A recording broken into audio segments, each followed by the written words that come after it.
பல்வேறு ஜமாத்துகளுடைய பெருமைக்குரிய தலைவர்களே, இங்கே சிறப்பாக இன்றைய தினம்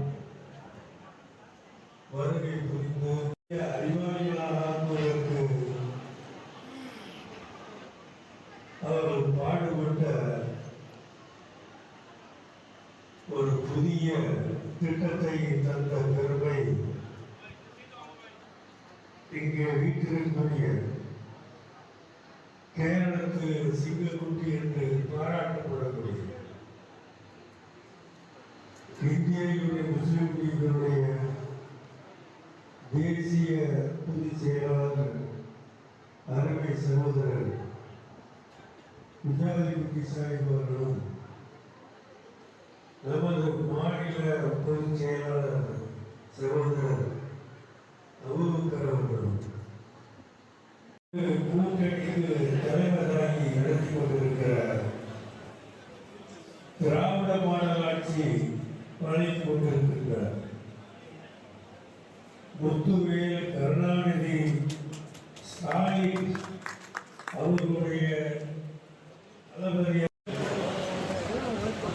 அதனை இந்திய முஸ்லிம் லீഗിனுடைய சின்னமான ஏணி சின்னத்தில் போட்டியிடக்கூடிய வகையில் சகோதரர் ஷாஜகான் அவர்களை நாம் கொண்டாடுகிற தர்காக்களுக்கு பட்டா என்பது இல்லை. நாம் வைத்த கோரிக்கையில் ஒரு சிலவற்றை தான் உங்களுக்கு நான் சொல்லியிருக்கிறேன். இது மாதிரி எத்தனையோ கோரிக்கைகள் நமது மதரசாவுக்காக வேண்டி, நமது மாணவ மாணவியர்களுக்காக வேண்டி, உத்தரப்பிரதேசத்தில் உள்ள சஹன்பூரில் உத்தரப்பிரதேசம் பாரதிய ஜனதா கட்சி ஆட்சியில் இருக்கிறது. யோகி என்பவர் ஆட்சியை நடத்தி கொண்டிருக்கிறார்.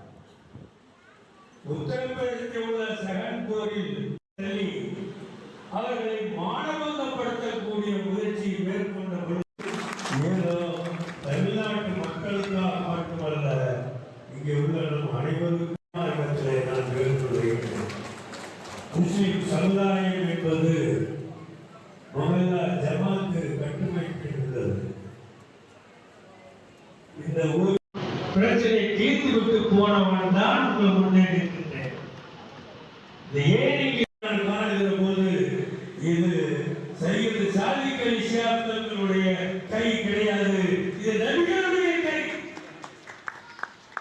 நபிகளுடைய கையை நான் தொட்டு விட்டேன். நபிகளை இந்த ஸ்லோகம் இவருக்கு ஏழி சின்னத்தில் வாக்களித்து வெற்றி பெறுவதன் மூலமாக நீங்கள் நாட்டுக்கு என்ன சொல்கிறீர்கள் சொன்னால், ஸ்டாலின் தொடரட்டும், தமிழ்நாடு வெல்லட்டும் என்ற சுலோகத்தை நீங்கள் சொல்லுகிறீர்கள் அர்த்தமா? அப்படிப்பட்ட அர்த்தமுள்ள பொருத்தமான இந்த வாசகத்தை முழக்கத்தை செய்யக்கூடிய சொல்லக்கூடிய மக்களாக நாம் மாறுவோம். அதற்காக எல்லா முயற்சிகளை மேற்கொள்ளுவோம். எல்லா இறைவனுடைய பேருடைய கொண்டு